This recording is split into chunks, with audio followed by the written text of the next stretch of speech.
इस वक्त की खबर निकल के आ रही है यूपी के रायबरेली से। रायबरेली पुलिस ने मासूम बच्चे की अपहरण के बाद नरसिंह की हत्या का खुलासा करते हुए 2 तांत्रिकों को किया गिरफ्तार। मामला सलवन कोतवाली क्षेत्र के राजा कपुरवा मजरे समसपुर खालसा गांव का था, जहां 18 फरवरी को सुधीर पुत्र राकेश उम्र 10 वर्ष घर के सामने खेलते हुए गायब हो गया था। काफी देर बाद लड़का जब घर नहीं लौटा तो परिजनों ने तलाश शुरू की, लेकिन बच्चे का कुछ पता नहीं चल पाया। इसके बाद परिजनों ने पुलिस को सूचना दी।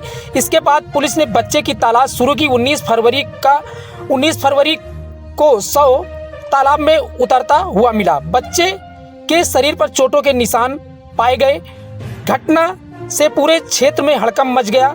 पुलिस परिजनों की तहरीर पर मुकदमा दर्ज करके हत्यारों की तलाश शुरू की। सर्विलांस की मदद से पुलिस ने संदिग्ध रिश्तेदार दिलबाग गौतम, जो रिश्ते में बच्चे का मामा लगता था, उससे पूछताछ शुरू की।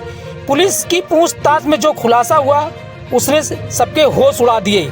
दिलबाग गौतम ने बताया कि उसकी मां की तबीयत ठीक नहीं रहती थी, जिसके लिए उसने एक तांत्रिक बाबा गुड्डू पुत्र जगतपाल से संपर्क किया। गुड्डू बाबा ने कहा कि तुम्हारी मां एकदम ठीक हो जाएगी, लेकिन इसके लिए इकलौते नाबालिग बच्चे की बलि देनी होगी। इसके बाद तुम्हारी मां एकदम ठीक हो जाएगी और तुम्हें जमीन के अंदर गड़ा धन भी प्राप्त हो जाएगा। धन के लालच में दिलबाग गौतम ने अपने रिश्तेदार राकेश के गांव राजा कपुरवा गया तो उसका इकलौता लड़का गांव के बाहर अकेले मिल गया, जिसे उसने 10 रुपए देकर इकलौते लड़के सुधीर को अपने साथ ले जाकर गुड्डू बाबा को सौंप दिया। बाबा ने बताया कि अगर बच्चे की इस गांव के आस पास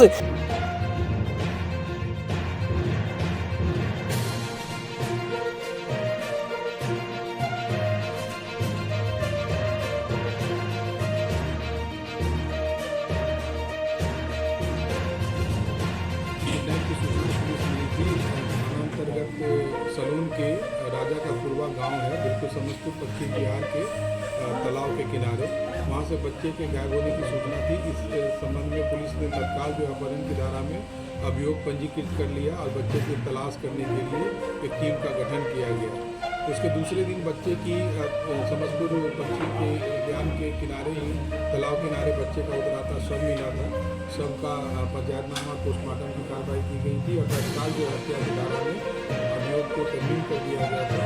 उसके पश्चात टीम बनाकर पुलिस ने इस घटना का अनावरण किया है। घटनाक्रम इस प्रकार है कि बच्चा जो है उसके ननिहाल के पटीदार का ही, जो उसके मामा भी कह सकते हैं, बच्चे उसके मामा बताता था। ये उनकी तांत्रिक विद्या में पूरी तरह से जुड़ा हुआ था और ये गुड्डू नामक बाबा के संपर्क में रहता था। दिलबाग जो है उसका कहना है कि उसकी माँ को पढ़ा हुआ जल दिया था बाबा और उसकी माँ की तबीयत ठीक हो गई थी, जिससे ये बाबा से बहुत ज़्यादा प्रभावित हुआ था। और बाबा ने कहा था कि तंत्र साधना, क्योंकि बच्चे के सर पे उनका कहना है कि एक जगह का भाग था, तो ये कलंकित बच्चा अगर इसकी बलि दी जाए तो बड़ा धन एवं तुमको तांत्रिक साधना में मदद मिलेगी। इस प्रकार उसने दिलबाग ने बच्चे को मोटरसाइकिल से उस गाँव से ले गया और बाबा को सुपुर्द किया और फिर वापस आकर के बच्चे को तलाशी में परिवार देने की मदद की।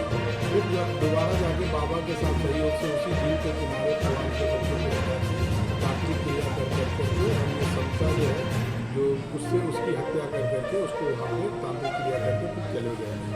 और इस प्रकार जो हमारी सर्विलांस टीम है और थाने की टीम है, इस घटना का हम लोगों ने अनावरण किया है और इनको जो है न्याय की रक्षा के लिए